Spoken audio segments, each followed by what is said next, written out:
Hey folks, Pat here from DNS, and this Madison area fishing report is current as of June 7th.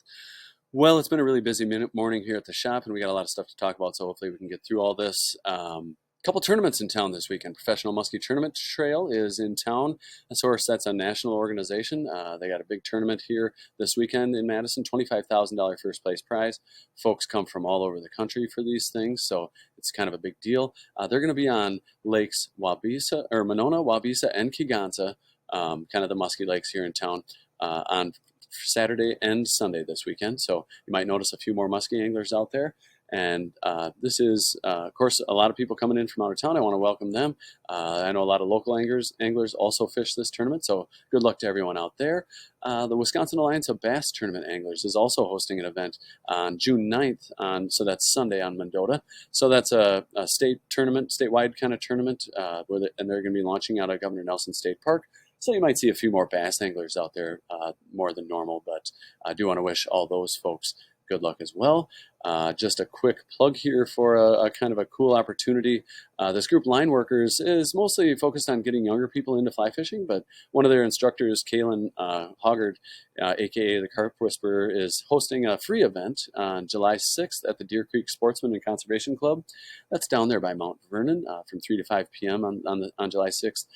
He's going to be talking about carp with a fly rod. So this is sort of a newish thing in fly fishing, and if you're interested in learning more, like I said, it's free. Kalen's super talented angler, casting instructor, and he also does some guiding. So you can also check him out on Instagram here at The Fly Road.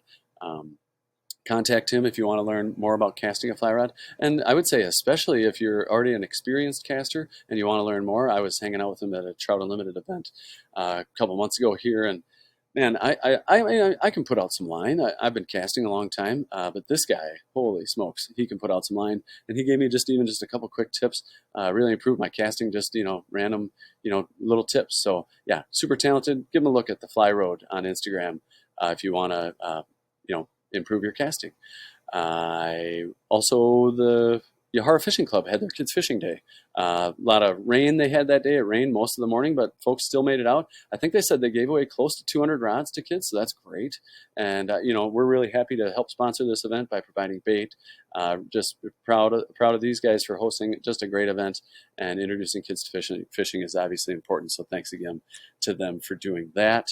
I did want to mention that we have as far as shop news, no posters on the wall right now. So if you've got a poster, a fishing related event, or even just an event local to the north side here, bring it in. We're happy to put it up.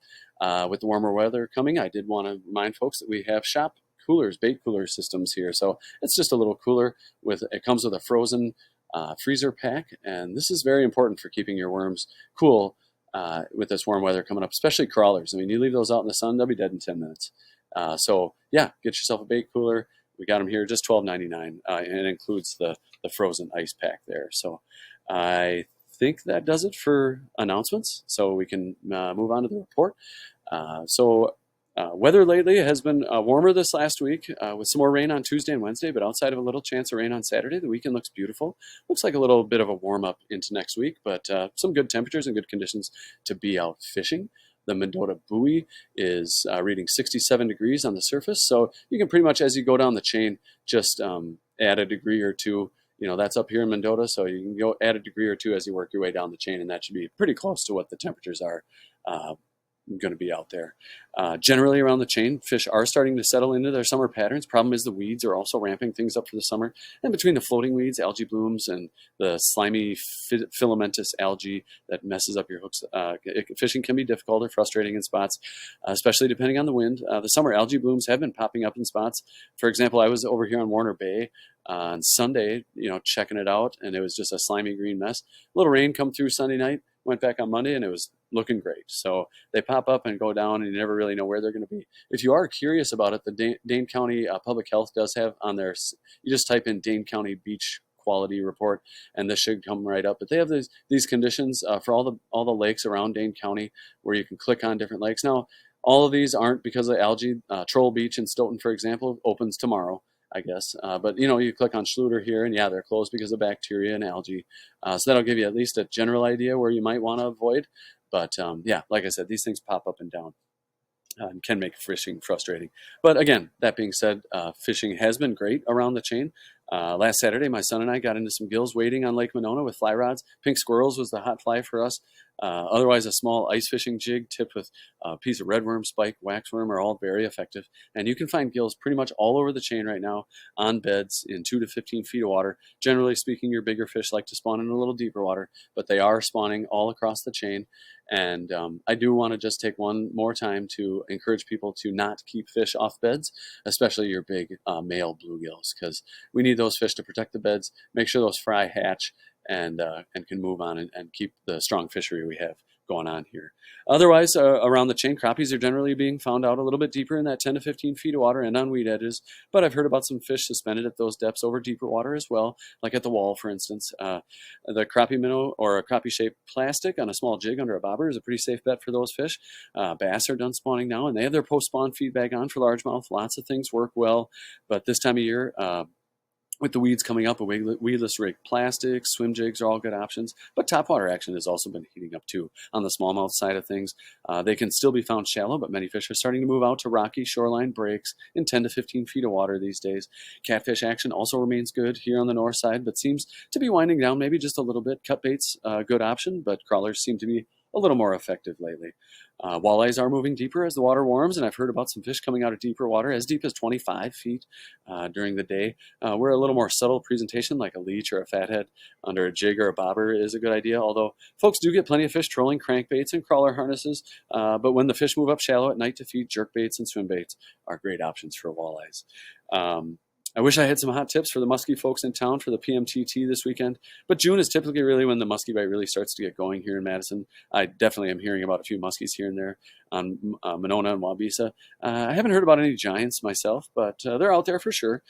Pike are plentiful around the chain and will grab just about anything. Area rivers and streams are still running high, but are clearing up a little bit and starting to come down. But I'll get into that as we go through the report. As far as getting into a little detail up here, up on Cherokee, it's a weedy mess up there, but so shore fishing is difficult, but topwater's an option. If you got a small boat or a small watercraft, you can launch here at the School Road Launch. Get out into the Yarharif River channel and have at least fewer weeds and more pleasant fishing out there, and a ton of fish up there. 113 Bridge, coarse catfish still remains the star of the day down there, but they are getting white bass moving through there. I've been hearing about some nice largemouth and even some nice walleyes in the middle of the day for whatever reason. I'm not really complaining, but yeah, it's kind of weird to be hearing about that in the middle of the day. But anyway, North Bay up here still got catfish in it. Still hearing about a lot of females got eggs in them. But they're not far from spawning. It's not far off. But otherwise, the walleye around the chain, like I said, are moving deeper. So you're looking at all your breaks, shoreline breaks, and drops out here. Rocky locations, smallmouth are mixed in there with them.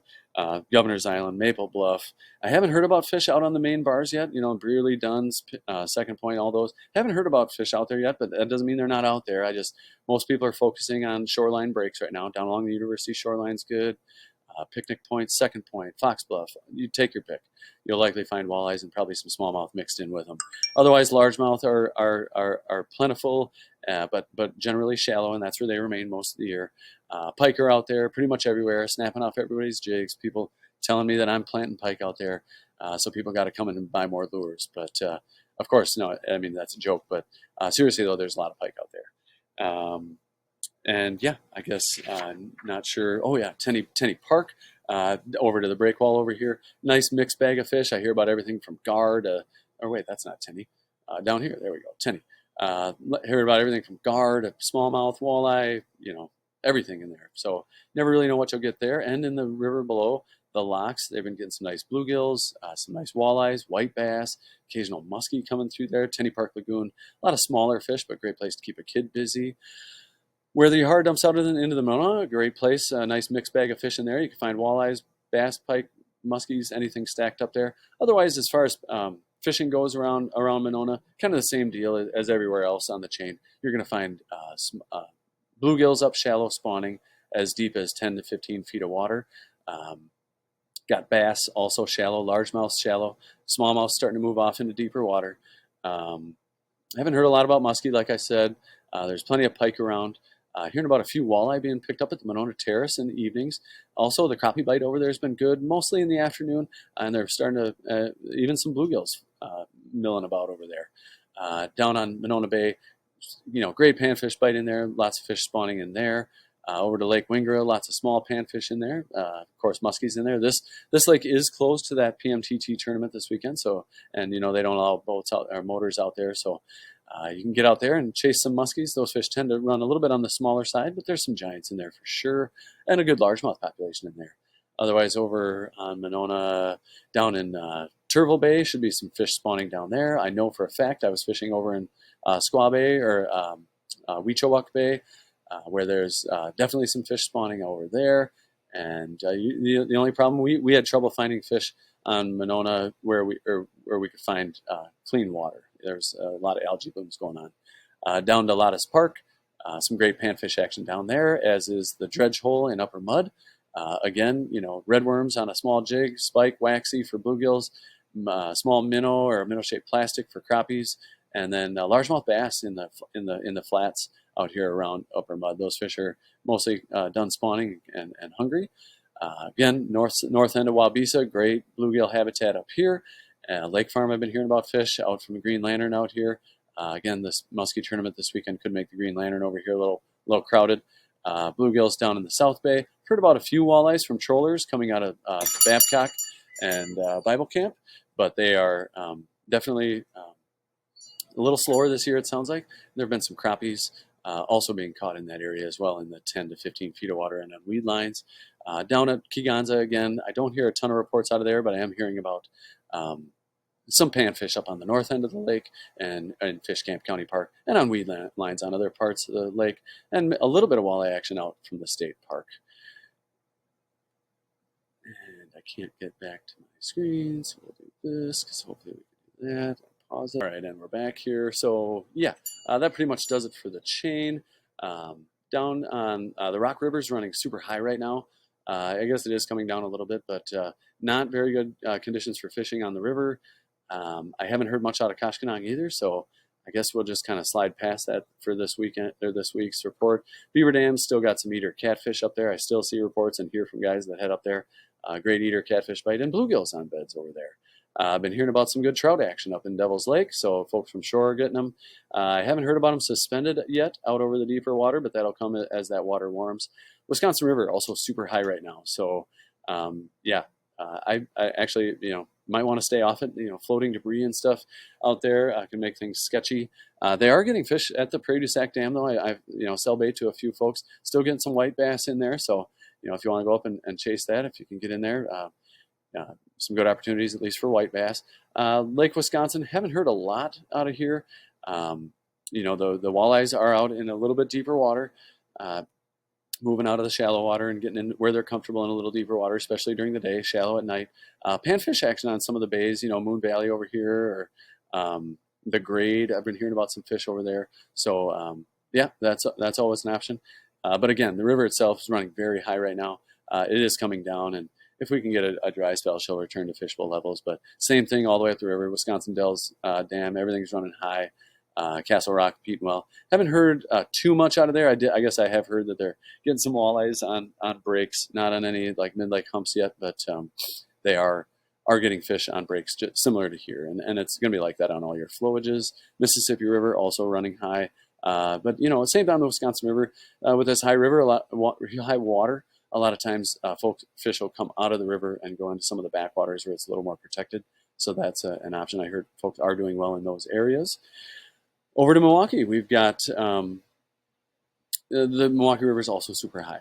And I assume all the other tribs are. They are getting cohos out a little bit deeper now, and they are starting to move up the coast here. So I don't know, maybe I haven't heard exactly, but I would think action's good out from Milwaukee all the way up to Sheboygan and Manitowoc, probably beyond as they move up the East Coast. But the good news is the Kings are coming in right behind them. So yeah, if you want to get a charter and go out there, that's always real exciting. Catch some super impressive fish. I know Noah Humfeld's been smacking them out there, but I think that that mostly does it for kind of your warm water species. As far as trout go, streams have been running high with a lot of the rain we have, but they are coming down, and maybe by this weekend they'd be pretty good. On the spinning gear side of things, Rapala Countdown, crappie-sized tube jigs, spinners, and spoons are all good options, especially if the water's dirty. If you want to run meat, tossing meat in there with a red worm under a bobber, run through some runs can be a great option. Through some runs and tailouts. Otherwise, for fly anglers, if the water's cloudy, drifting a woolly bugger or a larger, darker colored nymphs through some of the stained water can still be very productive. But if the water's stained, the dry fly fishing can be tough. But as far as nymphs go, caddis and blue-winged olives are still hatching and still plentiful in the creeks. So make sure you have some of those in your box on the nymph side of things if their fish aren't looking up. But if they are looking up, you're definitely going to want to have some dries. So your blue-winged olives and caddis always kind of staples to have. But I did want to, for our Happy Fly Day feature, I wanted to talk about sulfurs. So sulfurs are a larger yellow mayfly, typically come off in the evenings throughout June, and they're big and kind of flashy looking, easy to spot, and easy for trout to spot. So they're easy meals. And when these bugs pop off, the trout usually respond positively. So it's a good idea to have some of these in your box. I got a couple different variations. These are dry flies here, bright yellow ones and kind of some weird orange ones, but they all work pretty well. I also have some like emergers, sulfur emergers. So anyway, sulfurs come off all the month of June, typically in the afternoons closer to dark, and can be a great way to get some trout. I guess that's it. Let's wrap up the report. I do want to feel free to call the shop 241-4225 if you have any questions or want me to expand on anything. Feel free to post your comments and catches below. We always love to see how folks are doing out there. And I do want to thank everybody for tuning in. That'll do it for the report. And I wish you luck out there. Good luck to all the tournament anglers, and we will talk to you next week. Thanks much.